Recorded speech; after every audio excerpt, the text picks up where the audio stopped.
who might be effect. Not really happy. Nigel couldn't make it. Yeah. I rang up Mendon All, he said he could make it. Don't do this whole... Phil, Predator guy, he's always... He is a shocking person. You guys got a trophy? No. It was pretty bit. Well, like from Rashad Mendon.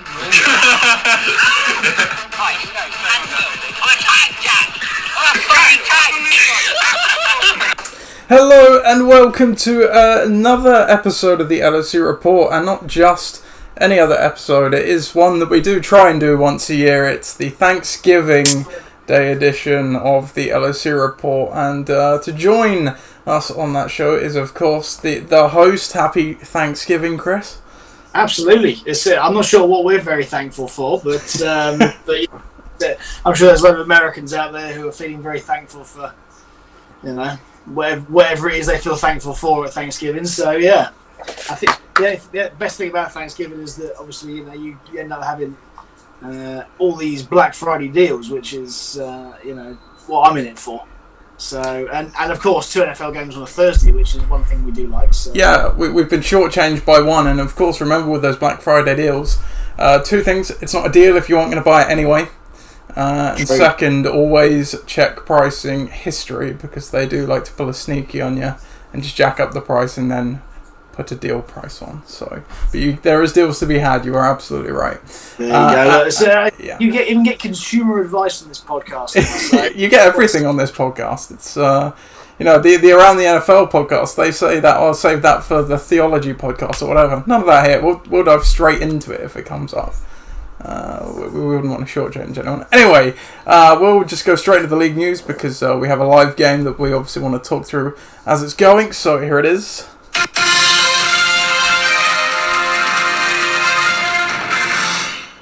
And it's going to be a brief one, because there is no news.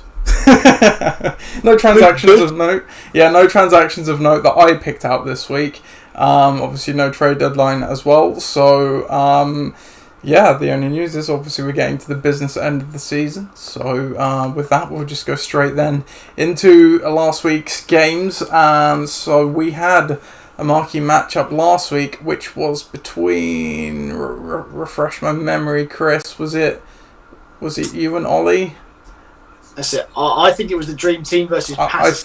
I think that was the marquee matchup. So we'll go there. But to be quite honest, almost every game last week would have been worthy for this, as we'll see as we go along. But yep, here it is, the recap for Week 11's marquee matchup: Dream Team against Pakistan. The Dream Team took on Pakistan in Week 11. Dream Team's tenuous hold of the Winchester division was down to a one-game lead, with Pakistan needing to win to stay alive in the playoff race. Could the Dream Team hold them off? No, they could not. In a nail-biting 97-96 victory for Pakistan, they win 2 in a row, moved to 5-6. Meanwhile, the Dream Team drop their third in a row, falling to 6-5, and it's opened the window, perhaps, for someone to have caught them up in this week. Looking down the lineups for Viv's team, Russell Wilson had an okay day again with 24 points, but he has been in a bit of a slump by his standards lately. Ezekiel Elliott got 17, Damian Harris got 11, Chris Godwin 11, and the Browns defense 21. Nearly doing enough, but not quite. On the other side, Ben Roethlisberger, he had an alright day with 21 points. Michael Thomas, he got 10. AJ Brown, he got 12. Deontay Johnson, he got 11. Justin Jefferson got 15. Justin Tucker got 10, and the Colts D got 10. So a real team effort there from Pakistan to just bring home the victory. History of this matchup all time. Pakistan, where are you, Pakistan? You're on here somewhere. Right there in the bottom right, and now 2-6 all time against the Dream Team. So they don't beat them often, but they beat them when they needed to here, didn't they, Chris? Yes, they did. You've got to be pretty sick of that if you're Viv. I mean, it's history repeating itself once again, Nathan. I have to say, fortunate, because you look at it there, and it's his kicker that hasn't fired. And Matt Pratt's been great for most of the year, but just not in that game. So Yeah, if that had been the case in Viv 1, I said, well, it's a renaissance for Zeke, and great pickup of Damien Harris, and and Godwin's turned up with a touchdown, and his Hunt on the way out. But the narrative here, unfortunately, changes to a little bit. Is can he pick it up? Can he pick up a couple of wins to get him across the line? His bench would suggest that he can, because he's got some depth there, which is great. But let's talk about Pat's team, because this is the sort of thing that we expected earlier on in the year. This is exactly what we want to see at this point. It's a real team effort. Could have got to 100 points, but didn't quite get there. So you've got two receivers there that have gone over 100 yards on the day without any touchdowns, so that's great. Justin Jefferson's been fantastic all year, or since he's picked him up anyway. To get to 97 points and just about sneak it across the line is exactly the type of win that Pat needs right now. And I know that I picked it last week as the marquee matchup, because actually I thought this was probably going to be, on paper, one of the closer ones, and it turned out that it was not the closest one. We'll come to that later. But yeah, this is definitely something where you see Pat's team eventually getting some juice just at the right time. But I don't know whether or not it's just a little bit too late. He's going to have to go on one hell of a run to be able to get to where he needs to be.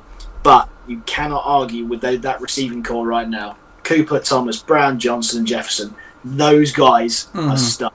All of them. You would not play anyone different. And on the bench there, he can flip flop between Roethlisberger and Tannehill, which is a nice position to be in. Obviously, get Joe Mixon out your team now. He's on IR. Get rid. Yeah, use that bench spot. Use that bench spot, Pat. Yeah, by all means. and yeah, it's very receiver heavy, but they're all great receivers, and that's the key thing right now.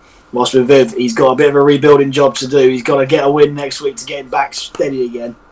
But yes, it's going to be an intriguing end to the year for both these teams for all very different reasons. Yeah, absolutely. And Pedestan, obviously, with Mixon on it, are still yet to field their strongest team of the year. So maybe one day. Probably won't now. Yeah, probably won't. Our next game then, it was Ixan against his DAC Materials. Two teams brutally needing wins, shall we say, to keep up in the wildcard race.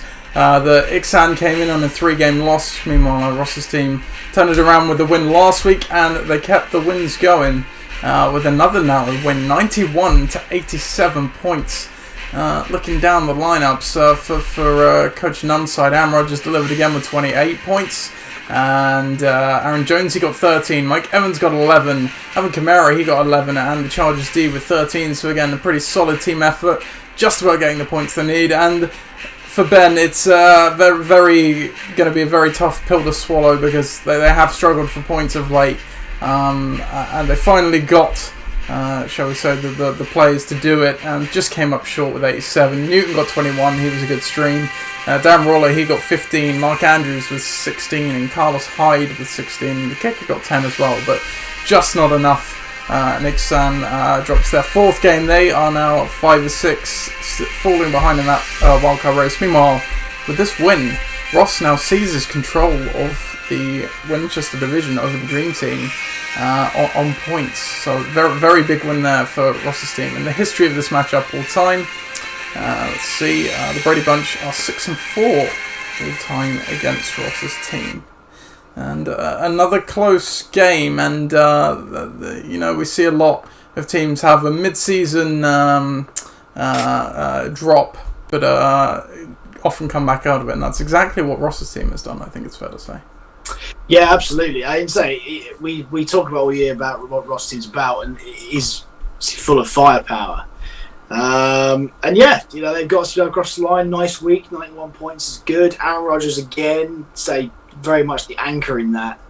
And yeah, and the normal suspects turn up with points. It's the Joneses, Evans, Kamara's. Chargers D playing the Jets is sort of a bit of a turkey shoot anyway, so it's gonna do something. But yeah, and by the way, can I just say, full disclaimer here, he played Latavius Murray against the Falcons. Fair play, because we were slagging that off last week. Played him, didn't got the points, got him the win. So hadn't played him, wouldn't have gotten the win. So yeah, what do we know? Absolutely right. Yeah. Well spent, great result, bearing in mind what he's up against. That's it. The wall at Andrews, Hyde. Hyde was a no-brainer pickup, really.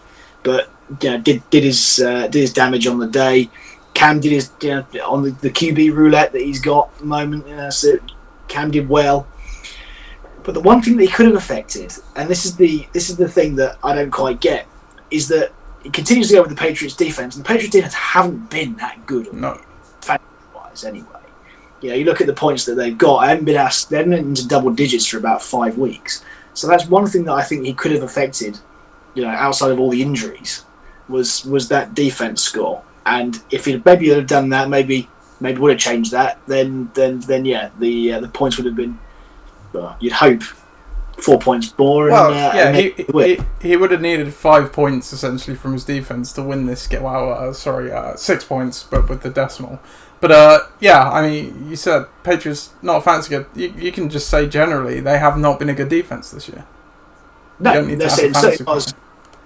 certainly not as all world is, and I get it with the amount of holdouts they've got, but you've got to go with the form, and that probably wasn't the time to go with that. But otherwise a very very very good decent effort, bearing in mind the uphill valleys again. Yeah, I think Bernard got injured in that game too, so could have been different had he stayed healthy. Yeah. So our next game then was between Ben Necessities and Tom's Tyrants. The hottest team in the LOC coming into this Tom's Tyrants faced Ben Necessities, which, fair to say, had been a bit hot and cold at times, but they were hot this week and they poured water over Tom's Tyrants as they took this one 123 to 111. The spot start of Derek Carr paid off. He got 28 points. Melvin Gordon did well with 18. Jonathan Taylor 11. Travis Kelce 19. Devontae Parker 12. Dalvin Cook 20. Joey Slye 10. The only player not over 10 there was the defense. I'm rated that 1, 2, 3. Great day. On the other side for Tom's Tyrants, that they kept it an interesting game for sure, but just came up short. Justin Herbert had another great day with 34 points. Antonio Gibson got 16. Keenan Allen 18. Devontae Adams 17. And Younghoe Koo 13. But just not quite enough in what was a shootout between the two. These two very much still in the wild card race. Both at 5 and 6 now. And the history of this matchup all time for Ben Necessities is 6 and 6. They tie the series with that win. And had Tom got this win, it almost would have felt, shall we say, inevitable that they maybe would have taken that wild card. But that's coming back from where they were at 0 and 5. That's a really crucial loss they've just been handed. Yeah, absolutely. I mean, finally, Dave's been on the receiving end of this, because I say there's so many times that he gets beat down with these sort of games where he scores good points and yet someone else outscores him. Well, actually, this is the exact opposite, and I'm really pleased to report that.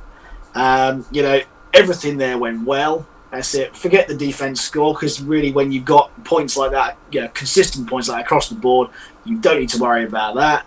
The matchups we talked about were in their favour last week, and that was clear here. But it doesn't really matter, because there's been often times where that's the case, and players don't come to the fore. But that running offense that he's got there, the reasonably solid scores from Kelce and Parker every week, and that's it. The bold move to play Derek Carr against the Chiefs. That's it. It worked out absolutely brilliantly. So I'm really pleased for Dave, and I have to say that he's finally getting results that his team deserves, because that team's great. On the other side, we've seen Tom come out of nowhere. With the head of steam that Justin Herbert's given him, as well as the rejuvenated Keenan Allen, and you can't argue with some of that. Gibson's been great for the last 6 weeks. Adams has been exactly what he drafted him to be. Allen's been the guy with his QB.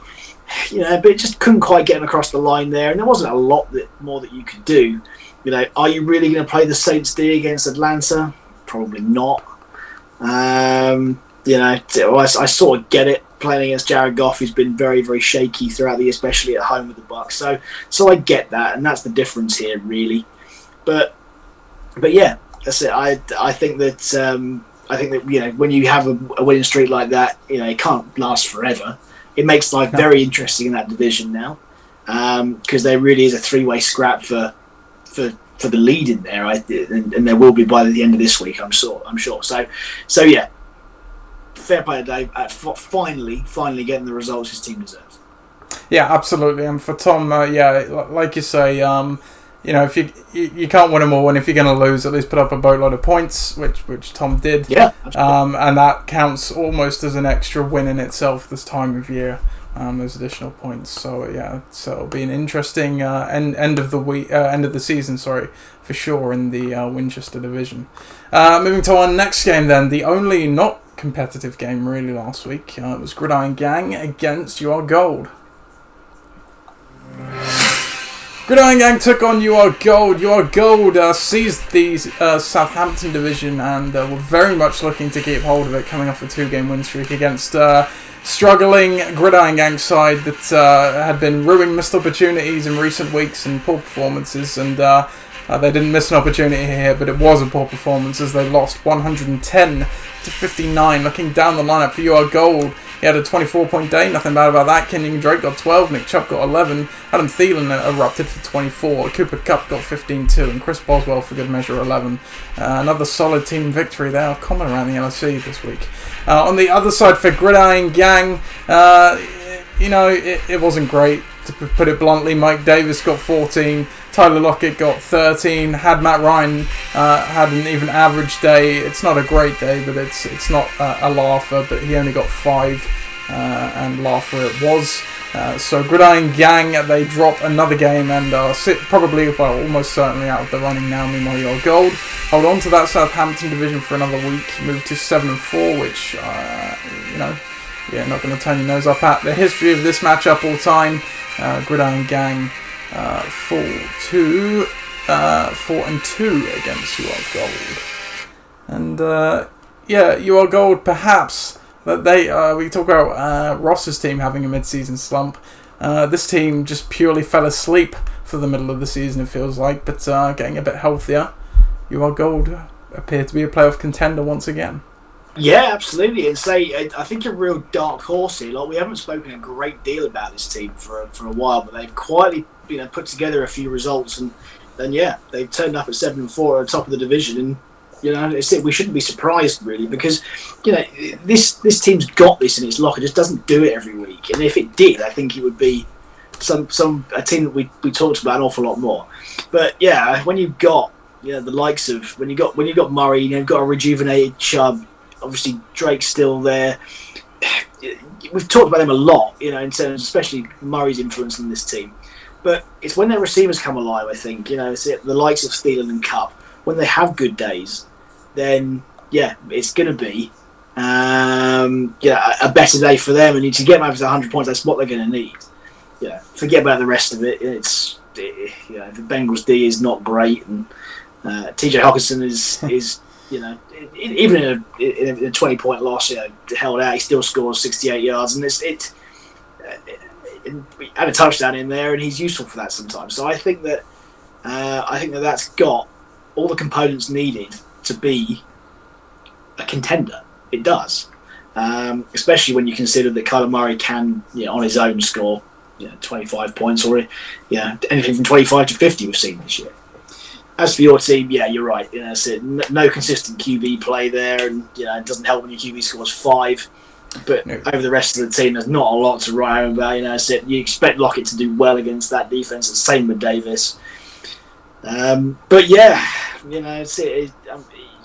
Woods goes for 18 points on the bench, which is far from ideal. But in a game like that, away to Tampa, I can see why you've sat him.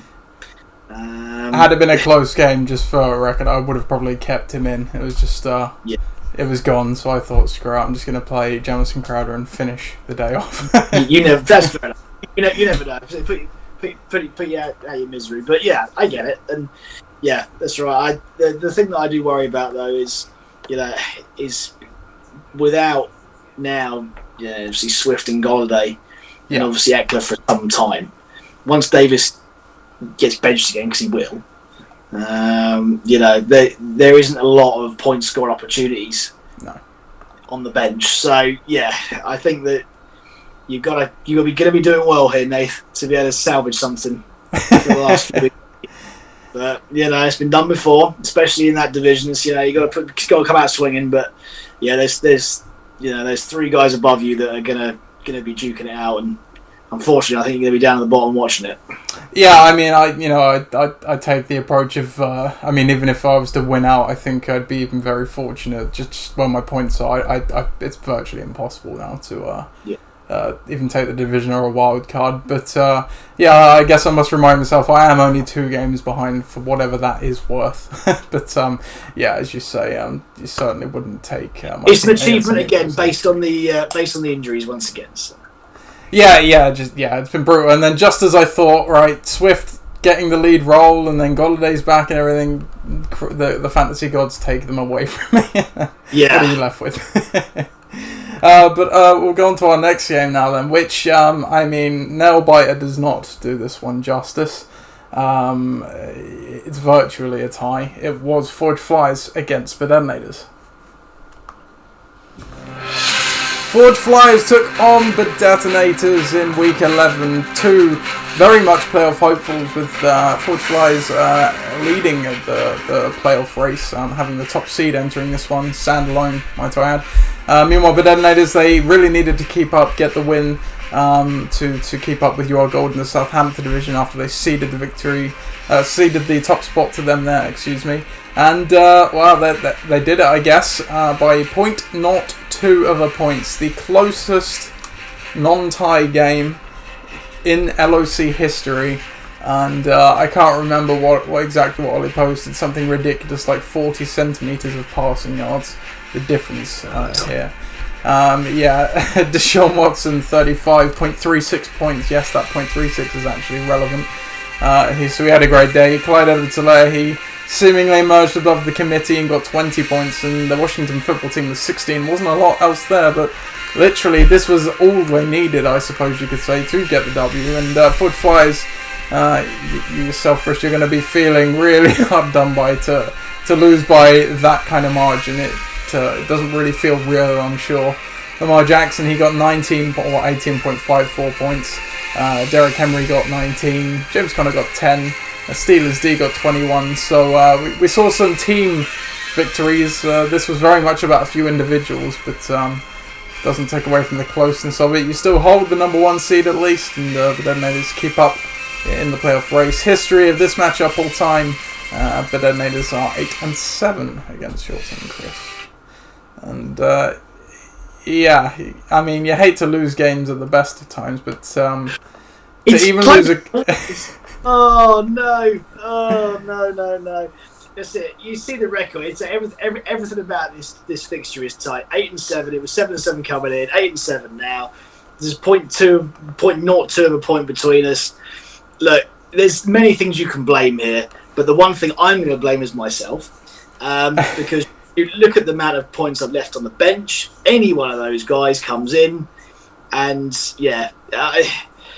it's a completely different game, because I'm winning by 8 points, and it's not a 0.02 point game. As you can see, everything's very even, and it is 3 individuals on both teams that have kind of decided the fate of it. Can we blame Tom Brady for a fourth quarter pick? Yeah, sure, because they were in field goal range. It's so annoying.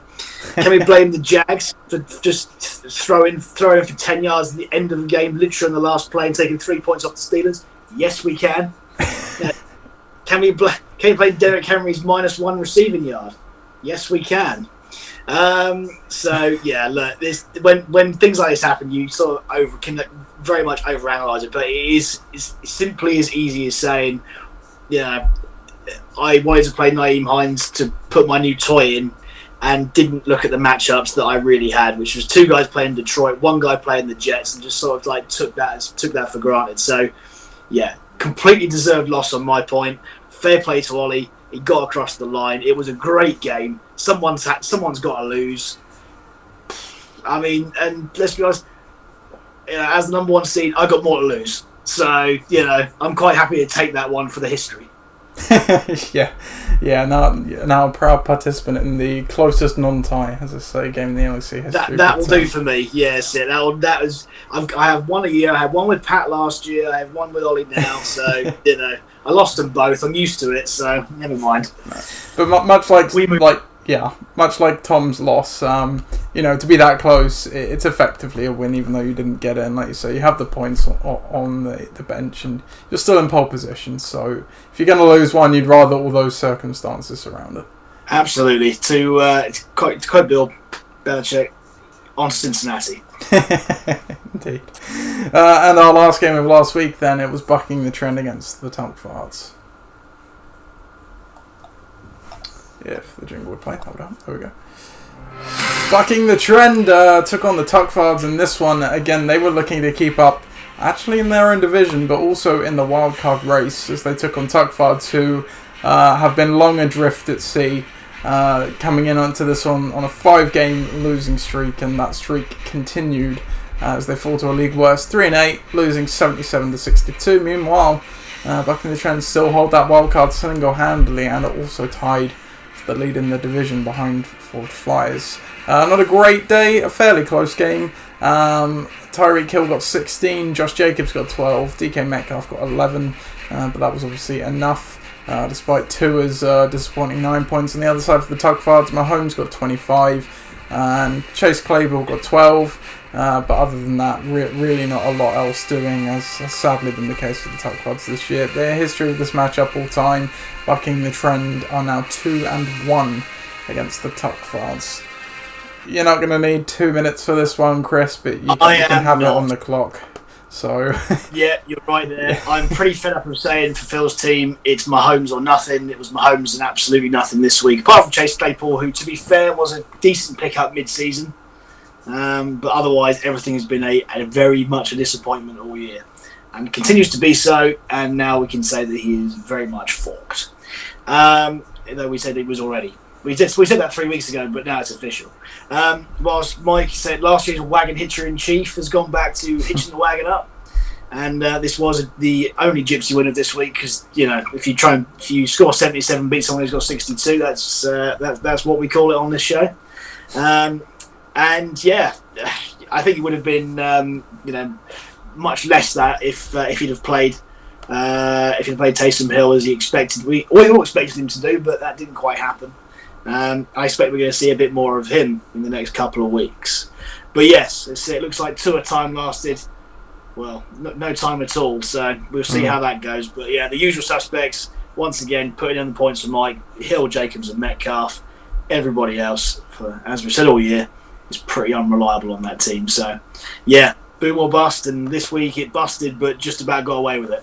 Yep, that's all you need to say about that. And yeah, Tua can't catch a break, not only getting benched in that game, obviously, but also jammed his thumb on a helmet in practice, so may not even suit up this weekend. But as you say, they've got Taysom Hill, so who cares? This is going to be great. Yeah. So. We'll go to the milestone standing stats. Now, before we do, we did have one news element I forgot. It is Tom's birthday. Happy birthday, Tom.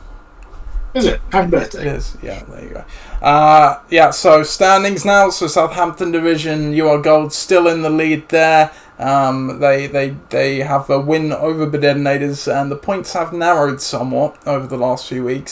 Still hasn't quite got as many as Dominators, but it's close enough to be interesting now. Ooh, shall we say? Didn't mean to do that. Apologies, listeners. Let me just jump back in. Sorry there, Chris. That was my fault. The window swapped, and yeah, that wasn't ideal. That's all right. Let me just share this again for you. There we go. Yeah, that's what we want.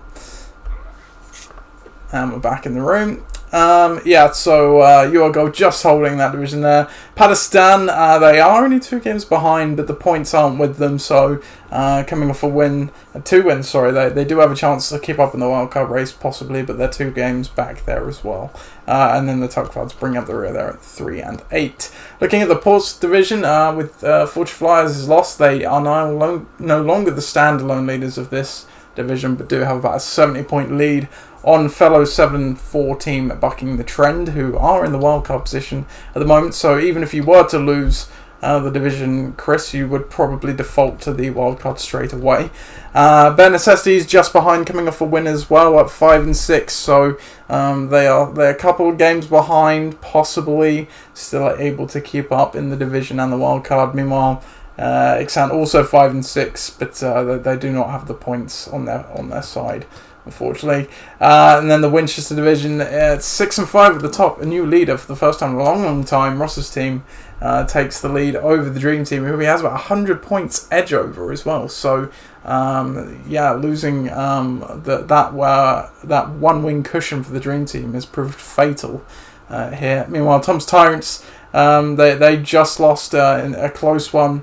They also have good points, but still not as good as Ross's team, so they really need to keep up the wins for their chances. And Gridiron Gang at 4-7, miles adrift in terms of points, and wins are almost certainly out of the running now as well. If we go to the breakdown, Tom's Tyrants, they're used to being at the top of this now. Those last 5 weeks, absolutely ridiculous. They've lost a combined 4 games over the last 5 weeks in this in this metric. Absolutely insane. Bare Necessities right behind. They had another 11-0 week. They had one a few weeks ago as well. Still not in that playoff position though. Still actually a couple of wins out of playoffs. Ross's team in third there. They've obviously just taken the division. Dream Team tied third as well. You are gold there in fifth, but then is right behind. The last one with the winning record there is Bucking the Trend. You are in 8th, Chris, but you do hold your division still currently. But I would say you've been far better than that breakdown. Although the breakdown doesn't lie, but I'd say you've been better than that. In my opinion. Thank you. Yeah, it's okay. Coach ranking, look, it's a hard one to see through. Ben and Ross's team, even my dad's, I think it's fair to say, probably Ollie's as well, and Viv's, I'd say. To be honest, the top 6 you could probably say that have been questionable depth all season long, maybe even Pat with all his injuries as well. So usually we see someone who's had a really good coaching year within the top 7, but this year I don't think we really have, just due to the amount of injuries and the depth issues on those teams, which means yours is probably the best team out of the lot, Chris, even though you're down in 8th there. Yeah. Phil's team in 9th, yep, so really not a lot of points to be had, even though he has left a fair few on the bench. And even despite Tom's ridiculous point scoring, he's still down in 10th there. With 172. Throw that all together, what do you get? Ross is top of the power rankings with Bare Necessities right behind. You are gold in 3rd, Dream Team in 4th. Only 2 of those teams are in a playoff position at the moment.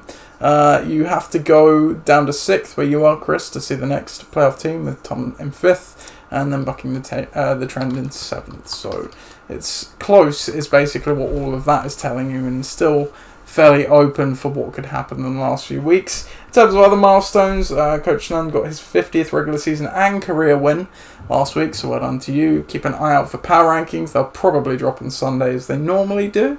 And we'll get straight into the previews, and we obviously have some live games going along, so we'll have some score updates, perhaps even breaking news score updates. Chris, what are we going for marquee matchup this week? We have Gridiron Gang against his DAC Materials. The Detonators, your goal for the tussle in the Southampton division. That's an interesting one right there. Pakistan against the Tuckfards, of course, the rematch of the Cup Bowl. Bare Necessity against Forge Flies. Again, that's an interesting one for Portsmouth division ramifications. We have Bucking the Trend against Ixan. That's another Portsmouth division bout, and the Dream Team against Tom's Tyrants, and that one could be huge for the Winchester division. Lots of juicy games here. Absolutely, there really is. There could be 3 in there, I think.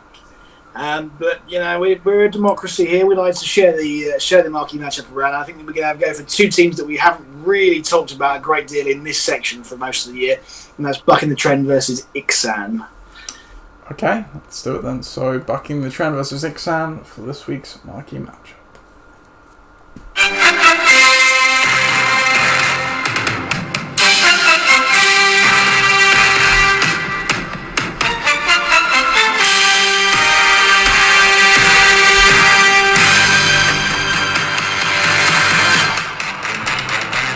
Thanksgiving week, Bucking the Trend take on Ixan in the marquee matchup. They entered this game on opposite sides of the road. Bucking the Trend with a 4-game win streak, Ixam with a 4-game lose streak. Bucking the Trend is the current wildcard team, but with a win and the Fortify's loss, they could take control of the Portsmouth division. For Ixam, they need to get wins now to stay alive in the wildcard race. It's looking desperate. They aren't projected to get it. 86-25 in favour of the Bucking Trend. No Thanksgiving Day players for these two, but for Bucking the Trend, Taysom Hill comes in at quarterback. Wayne Goldman comes into the flex as well, I believe. I think Robbie Anderson's probably already in there. So Jacoby Myers rides the pine. On the other side of the ball for Ixam, let's see, Chris Carson comes into the lineup over Carlos Hyde. Chase Edmonds comes in as well over Mark Andrews, I think. So a few changes there. History of this matchup all time. Bucking the Trend are 0-2 against Ixam. Chris, take it away. Well, the reason why I picked this one is that although the other ones are the other ones in my head were Tom's Tyrants versus the Dream Team and the two Ollies playing each other, this could effectively fork Ben at last. That's it. He really has gone down fighting, but this is one way that Ben can be forked for the year. And both these teams have seen the weaknesses, but actually, on paper, both of them can get to a similar level on their day. And I think that's important to say. But here's where the similarities end, really. And this is Ben's banged up team. And we've seen them get by most of the year. But I think that in this instance, when you look at guys like Bernard might not play, so he's going to have to bring, he's going to have to probably bring Andrews or Moss in. Plus, Carson questionable, Waller in a good matchup, Judy questionable, Chase Edmonds as a second string back, Cam in not a bad matchup. There's just a lot there that I think that could well it could well just fall on their face, and that plays into Bucking the Trend's hands, because at this point of the year they need these type of wins to be able to get to the top of the division in quite a competitive division, I think, with Dave Cullen bringing up the rear, and he's coming up fast as well. We mustn't forget that. Now, is this team a playoff winning team, Bucking the Trend? It isn't, but does it seem to keep getting the results? Yes. And Taysom Hill would do that against Denver. Jacobs would do that against Atlanta. Robbie Anderson should do that against Minnesota. These are good matchups for these guys. Gorman's still the number one back. Metcalf's still there. Whenever he plays with Russell Wilson, it's still going to be good, even though he's playing Philly, which is not great hunting ground for the Seahawks, but even so. That's it. And then you have Tyreek playing against Tampa, and you would think that's going to be a very competitive game, maybe the game of the weekend. So, yeah, I think that this one does have league-wide ramifications by getting rid of one team out of the question. I think Bucking the Trend are going to win this game. It's going to take a minor miracle for Ben to get anything out of this. And yeah, it's it.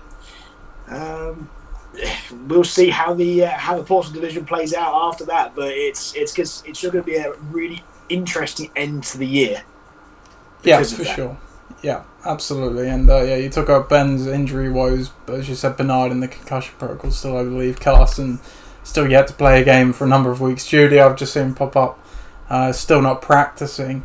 McCaffrey probably not going to play. Andrews questionable as well. Gaskin has started practicing, but probably not going to be back this week. So, I can't see anything past Bucking the Trend this week. Look, we know the supporting cast isn't the best, but they're playing an entire supporting cast team. So, they should be good to get 8 wins. And historically, 8 wins is what you need to make playoffs. That they'll have at least a 1-game cushion over the next wildcard contender, depending what happens elsewhere.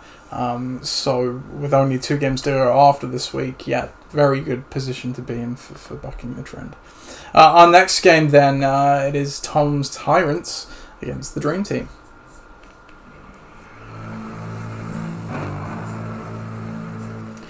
Tom's Tyrants face the Dream Team in an almighty Winchester Division clash. The Dream Team, once holders of that division, no more due to their 3-game slide, will be looking to get a win very quickly to keep up and possibly reclaim that division. But for Tom's Tyrants, they're coming off a loss too, which they were very white hot coming into this one. Still are, because they put up a good week, but yeah, they need the wins to keep coming for a chance to stay alive as well. They're projected to do it, mind. 99 to 86. Looking down the lineup for Tom's Tyrants, I think, to my eyes, that is an unchanged lineup, I believe, this week. So, still strong. Devontae Adams and Gurley both questionable. I know Gurley's is a knee, not too sure on Adams, but I think they'll both probably play. On the other side, Duke Johnson, he was probably already in actually for the Dream Team. Michael Pittman though comes into the lineup, I think, for them, and they have Duke Johnson, Matt Prater in the game right now. They've got 3.5 points, so not doing too much at the moment. History of this matchup all time: the Dream Team are 4-10 against Tom's Tyrants. You hate 4-10, and you hate to fork a team that's been leading a division. But if Tom's team gets the same, beats the Dream Team, gets the same record, that Dream Team dropped to third in that division all of a sudden, regardless of what happens in Ross's game. It's very quick. Like, we know Viv team usually has a collapse. You hate to say it, but it always seems to happen with them. This has to be one of the almighty collapses, even by their standards. Yeah, and I think it's coincided with Russell Wilson not scoring biblical amount of points and Zeke not firing for the last few weeks, and it's really hurt them. I know Kareem Hunt was also a big part of that, but obviously with Chubb coming back, he's not quite as much now. I know that he's still relevant, but yeah, it's really, really difficult to take for Viv, I think, and he's gonna have to rely on three, very pivotal players in Wilson, Elliott, and Godwin this week to be able to get anything out of it. I know he's got the Browns D as well, and the Jags are a laughing stock at the moment. So that's one way of scoring, perhaps, that we don't necessarily think. But there's some tough defenses there, and when you go against the Washington, KC, Tennessee's defense isn't bad. Philly's defense, dare I say it, isn't awful, especially away for Russell Wilson, in Philadelphia. I know it's Monday Night Football as well, so it's a little bit of weirdness happens there. So yeah, I think you might be right, Nath. I think that it takes maybe one loss just to destabilise this, and there's two teams in that division that are very strong, and Tom's is one of them. But I'm going to put a bit of a disclaimer right this week that matchup for the Chargers in Buffalo. Not feeling it. But Justin Herbert's been my guy. I'm going to put it out there, my guy all year. All right, that's it. Sanders and Gibson should have good days against those respective defenses. Gurley and Adams a bit banged up, especially Adams against Chicago. I'm not loving that a great deal, I have to say. So yeah, but otherwise he's definitely got the matchups in his favour, defense-wise as well. Younghoe Koo's been great all year as a kicking option. So, and even if Adams or Gurley can't go, we see on the bench. That's it. Could bring Allen Robinson in, could bring Gronk in. Yeah, that's it. I could bring Ahmed in. Not three guys at the moment who you could probably back to do a job for you. So there's always not lost, but Tom's is certainly the strongest team in this matchup, I believe, and he's on the upward trajectory, and that's not going to stop, even if his upside is going to be a little bit capped by a difficult matchup for the three of his players. Yeah, no, for sure, and like you say, the three players who do have a difficult matchup are probably amongst the most matchup proof you could have. So, you look at the Dream Team, like you say, on paper they've got some good names behind Russell Wilson, but it just hasn't seemed to click for one reason or another. We've been saying for weeks now, well, since the start of the season when they sprung out to that lead, it was down to Russell Wilson pinning up the rest of the side, and when that's not been the case, I think that it's given other teams the opportunity to beat the Dream Team. They've not been a bad team by any stretch, but we're seeing a lot of teams get hot right now. Tom's Tyrants being one of them, and it's hard to believe this Tom's Tyrants team is going to lose 2 games in a row. So yeah, possible lights out for the dream team, and maybe that candle shines a little brighter for Tom's Tyrants. Our next game then, it's the other Winchester Division clash. It is Gridiron Gang against His Stack Materials.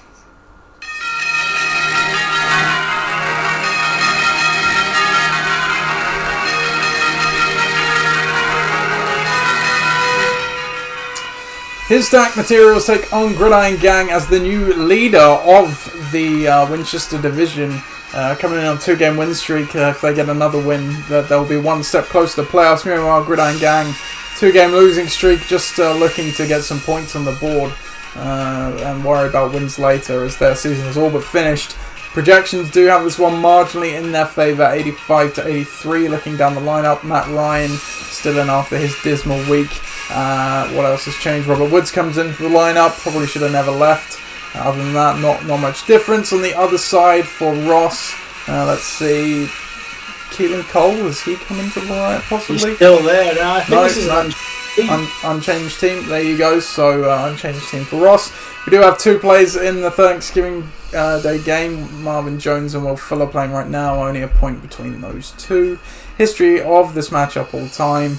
It is let's find one of us there. I am. It's 5-5 and 1. Don't forget.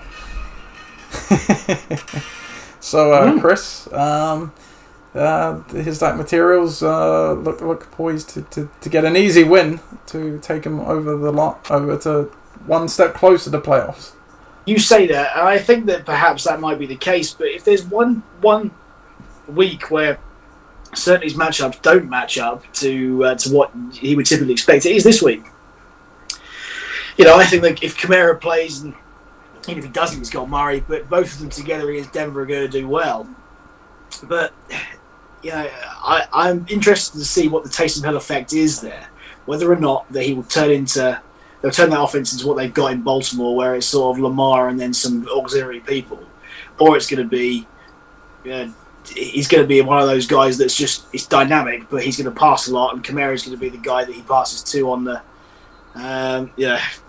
under route. I don't know what's going to happen there, but I think it's probably going to affect Murray more than it is Kamara.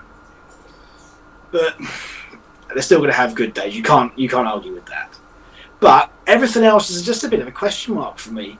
If there's one game where I think that the Packers could trip up, it could be this one. Chicago have been great all year on defense, and say. Aaron Rodgers played against them. They're playing at home, but it's one of those that you it's a potential banana skin, especially as well for Jones as well. KC are no better for Evans, but I think that's a good matchup in terms of where the game script's going to go. I think it's going to be back and forward all game. Keenan Cole's not a great start at the moment, especially with who's under centre there. And you look on the bench, see, can he replace him with anyone? Well, Stephon Diggs is back this week, so maybe bring him in. Say it's the right kind of game. And the Chargers playing Buffalo's defense. The Chargers defense playing Buffalo, I don't really like that either, especially with where Josh Allen is right now. On the other side, you got potentially some good matchups there. I think if Ryan hadn't just shit the bed last week, then maybe I'd feel better about him playing the Raiders, but I don't.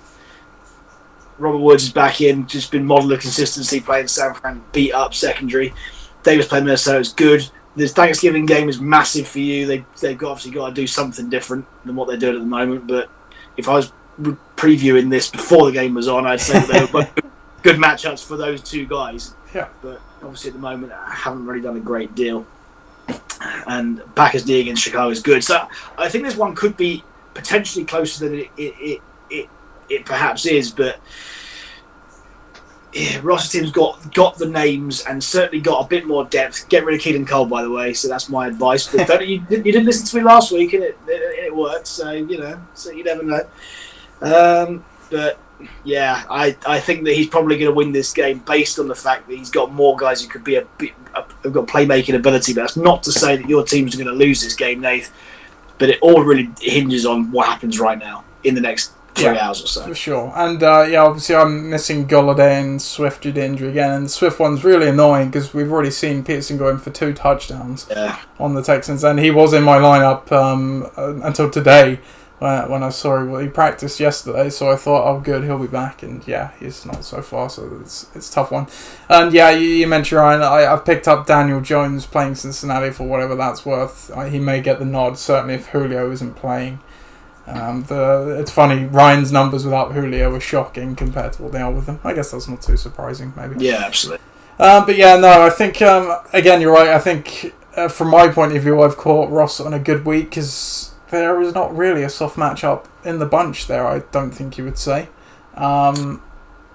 No, so he's got a very tough run in that regard, and I think my team, you probably would say, is the opposite, I guess.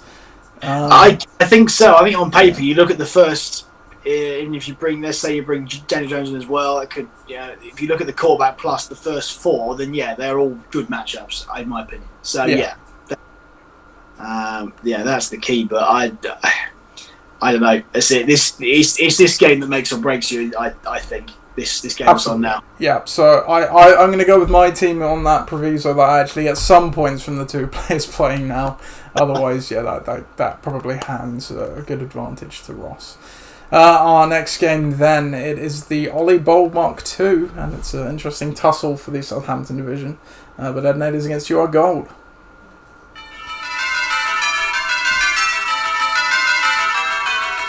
But Dominators take on your Gold in the Ollie Bowl and the battle for the Southampton division. It's currently sitting with you, our Gold, as they're 7-4 on a 3-game win streak. But a win for the Dominators, who are coming off a win, would tie it again, and they would reclaim the Southampton division in the process. Lose it, and they're almost certainly looking to try and get the wild card. The projections do have this one 94 to 90 in favour of the Dominators. And they've got a couple guys playing right now. Deshaun Watson, he's already on 10 points, and Brandon Cooks, he's got 1. Around that, James Robinson comes back into the lineup. Darius Slayton comes in, as does Ronald Jones. All in favour of Julio Jones, T. Higgins and Clyde Edwards-Helaire on the other side for your Gold. Murray's dealing with that shoulder injury, but should play through it. What else is going on? CeeDee Lamb and Gus Edwards come to the lineup. Adam Thielen's currently on the COVID list, and Hawkinson hits the pine. He's already on 78 yards though, so maybe regretting that one. History of this matchup all time: the Dominators are 4-3 all time against Ollie Gardner. I'll talk about catching a team on a good week. Possibly the case for the Dominators against your Gold here. Yeah, no doubt about that. That's it. And I think especially, is that Kyler Murray, more importantly, is questionable as well. And he's got a shoulder problem that he may well be out of shape. But if he doesn't, then yeah, that's a problem. And so obviously Joe Burrow went down last week, so he's gone off the bench. By the way, that is a sad way to end the year, isn't it? And he was doing so well. So well. So hopefully he's not a Teddy Bridgewater and he gets caught in the wilderness for years. I don't know what you've heard on that injury, but I believe it was ACL and MCL tear with PCL and meniscus damage. It's really bad. That's about as bad as you're going to get without your leg just being taken off. Yeah. So, I mean, we've seen guys come back from it, and I hope he does, because he looked electric for the first 10 weeks of the year. So, anyways, back to this game. Yeah, you're right. I think the matchup, especially for Murray and Drake, we talked about New England being not a great defense, but I think at home they're going to find a way of scheming against him, because that's just what Bill's like. But yeah, especially if he doesn't play, then that's a real problem. It might give Drake a bit better numbers as a result, because they're going to have to run a bit more. Chubb's in a good matchup. Cup's in a good matchup. CeeDee Lamb's not in a great matchup, but he's been in good form. He seems to be the guy who's emerged as Andy Dalton's number 1 guy, which is crazy.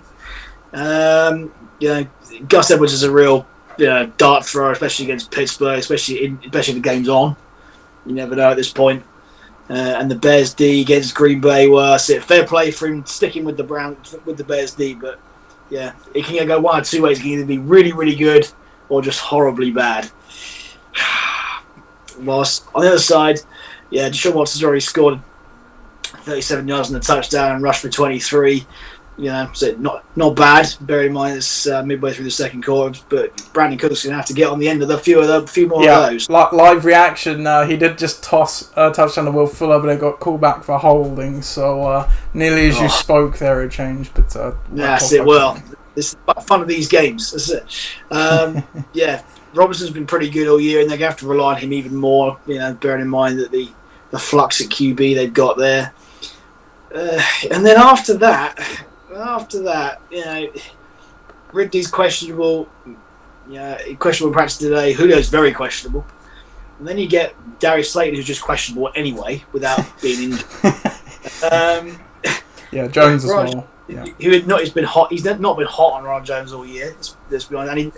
And now because he's put Cooks in that slot that he's put him in, he can't bring that extra running back in. No, well, I suppose he could move Robinson. No, he can't. He can't do it. Live update. Deshaun Watson has just tossed another touchdown to Duke Johnson. It was about Duke Johnson 40-yarder, so chalk on another 8 or so points there for him. Very happy. So add another 10. Deshaun's going off. There we go. 17 points. That's it. We just had an update. Look at this. That's real-time updates. I think that the bottom line here, though, is that he's going to have to hope one of his Falcons receivers is available, and otherwise, the Giants' defense is obviously a good play this week, especially with Ryan Finley's playing for them at QB for the Bengals. That is, Butker could well score a few more. And bearing in mind that there's going to be I think it'd be a high-scoring game in that game. So I think that Ollie Gard's going to have to rely on the fact that his QB's fit. Chubb scores a massive amount of points, and Kupp does the same thing he did last week. Whilst Oliver Durt needs Brandon Cooks to do something, be on the end of one of these touchdowns. Just going to have a good day again. You can just tell, and one of his star players to actually be there. But I think you're right. I think Dominators probably have it just at this point, but again, it could be a close game. Yeah, for sure, and it's that Joe Burrow injury seemingly probably more detrimental to the Detonators because they've probably lost 2 relevant receivers of that as well. Yeah. So, that's probably why you bring Slayton in over anyone else there at the moment. But a few tricky matchups this week, which has led to the roster decisions.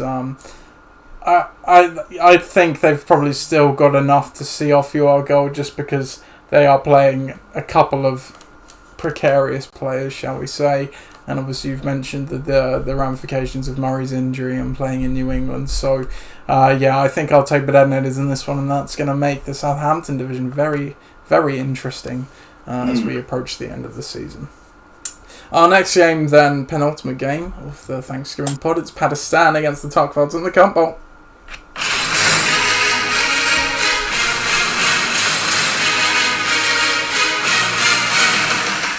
Pakistan take on the Tuckfords in the Cup Bowl. Pakistan need to keep winning for chance in playoffs, and Fields is simply just looking to be a cunt and ruin Pat's chances at this point. They're on a 6-game losing streak at 3-8. They are out of it. Can they do it? The projections say no, 83-72 in favour of Pakistan. Looking down the lineup, who have we got? I think unchanged so far for Pat, and on the other side, I'm going to go ahead on a limb and guess unchanged as well. So Mark Ingram's currently on the COVID list. We don't know if that will change by Sunday, but there's not exactly anyone on the bench there you would be thrilled about bringing in, shall we say, for Pat. He may bring David Montgomery in, perhaps, so not much room moved to there either. Michael Thomas, AJ Brown both injured but should play. Same for DeAndre Hopkins as well. History of this matchup all time: Pakistan. Where are you? Let's go with the Tuckfords. They're right there. So Pat's 4-3 all time against the Tuckfords. Chris, who will be the biggest cunt to the end of this one? Both of them have horrible matchups. I mean, can we just talk about the matchups in this game first? On both sides, we're seeing defenses: Baltimore defense, Washington football team defense, Denver, Pittsburgh. There's some Indianapolis Colts defense. Oh my word! I mean, if you want a game where you could be stifled. Anyone can be stifled. This is probably it. And also, Pats are probably at bigger risk here because, that Baltimore Steelers game could well be called off anyway because of this COVID breakout. And if it does, then he's got a problem because, you got to bring Tannehill in, but Tannehill's, he's played against the Colts. The Colts are good. The Colts are good. Yeah, that's one thing that they can say this year. They're good on defense. But that's it. But, and this is a big but. If everyone's fit, everyone's well, and despite the matchups, they still are better players for Pakistan. And these, as I say, that receiving core is great, absolutely great. But that's it. Matchup or not matchup, it's still going to be a low-scoring game. I think this one, even more low-scoring if Phil doesn't change his team and bring Mark Ingram out. By the way, sure, yeah, he's got to do something there. Look. And we also, just another bit of housekeeping, he's got Sonny Michel on his reserve spot and he's not a reserve anymore. So let's make sure that gets gone by Sunday. Yeah, we don't want any more rule breaches by the time. No, absolutely not. Games haven't started yet. Well, in fact, the game started at 9:30 tonight, but not for Phil. So let's make sure that gets gone. I definitely bring David Montgomery in this week. It's a good matchup against the Packers, and bring him in for someone who's got a garbage matchup. But otherwise, I can't really look past, Pat playing, beating Phil here. Mahomes is good, but not good enough to carry that team, especially in garbage matchups like they have. And regardless of that, he's got Juju and Claypool playing against Roethlisberger on the other side. So whatever it happens will be null and void anyway. So, time to move on. It's a Pakistan win for me. I'm actually going to go with the Tuckparts here, just because... Bold. You mentioned the matchups are absolutely horrendous, fairly on both sides, and you kind of just say, it points to a low scorer. As good as Pat's lineup is, and he's got some really good players, they have been a very hot and cold team all year long. I don't know. We had a few weeks ago in Debate Corner, will the Tuckparts win another game? And your answer was yes at that point. And the time's running out for that to be the case. If there's 1 week where he's going to do it, if he's motivated to do well, it's this one. And again, another case of catching a team on a good week, I think. So, Tuckfards to perhaps get the only thing they care about this season, and nothing else against Pakistan here. So that's my take anyway. And our final game for Thanksgiving, we've finished with another doozy of a game. Ben Necessities against Forge Flyers.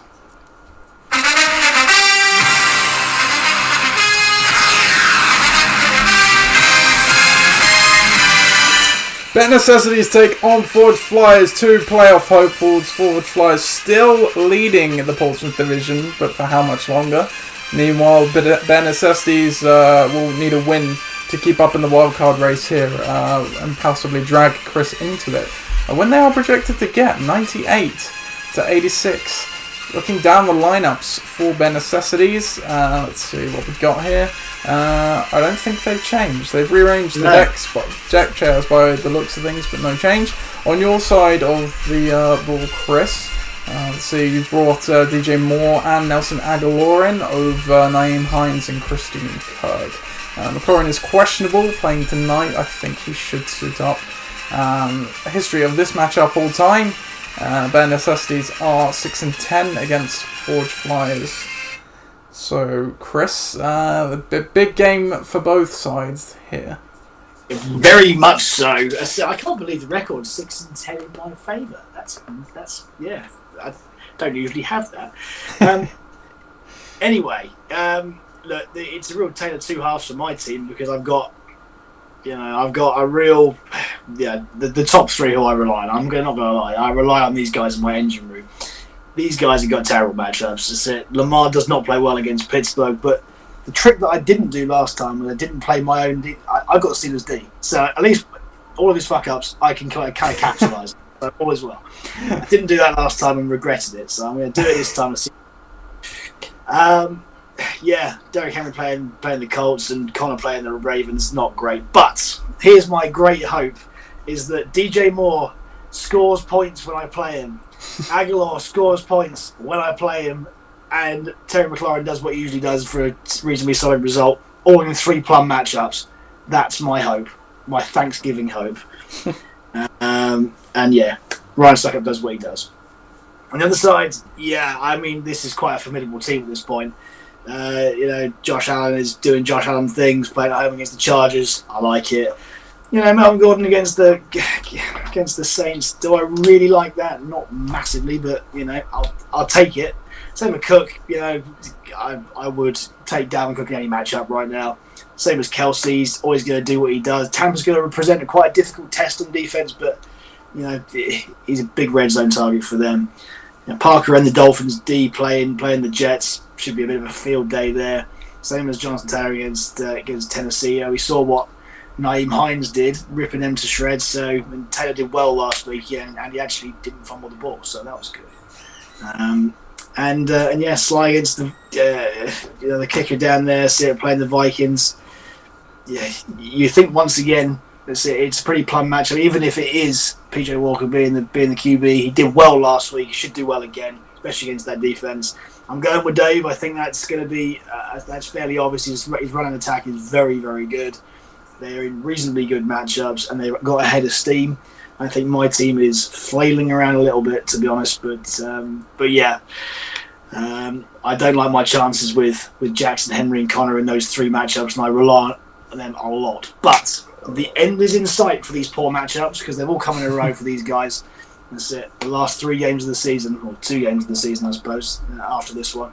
They're a bit better. So fingers crossed. If we take a loss this week, better for the last 2.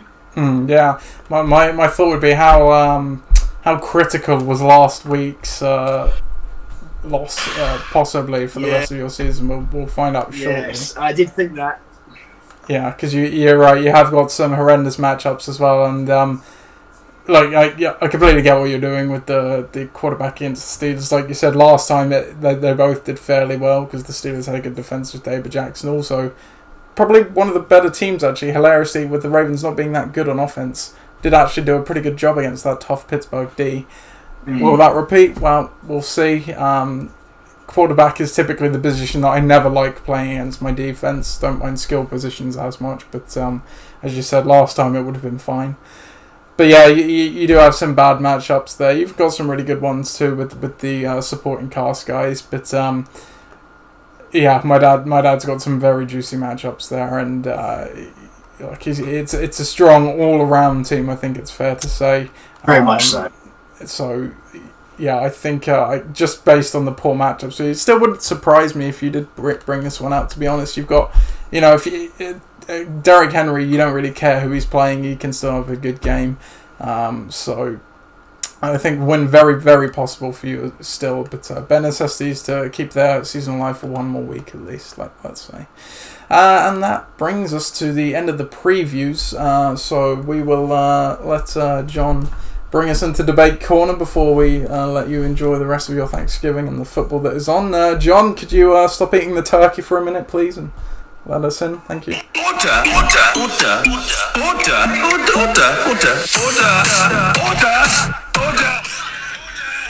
Yes, we know you ordered turkey, John. You don't have to keep telling us. So, for Debate Corner this week, wow, what do we go with this week? We get to this kind of time of the year, and it is absolutely crunch time. Debate Corner. What do we do, Chris? Have you got any good onion hangers that we could go with for Debate Corner this week? Well, I think that the key thing is that how many people will get to 8 wins this year, and there's going to be quite a few, I think. But there's going to be well, certainly 2 teams that are going to miss out on playoffs as a result of getting to the that benchmark. I think that certainly my team, Mike's team's in for. We previewed that as a win this week. Mm-hmm. We previewed Ross's team. We previewed Ollie, one of the Ollies to get to there. But I really think that it's going to be a close year for half the league, and it could well, as we saw a couple of years ago, go down to points scored on the last day. I don't think anyone's really in the hunt to make no one's going to get to double figures this year. I don't think, and they'd be doing very well if they did.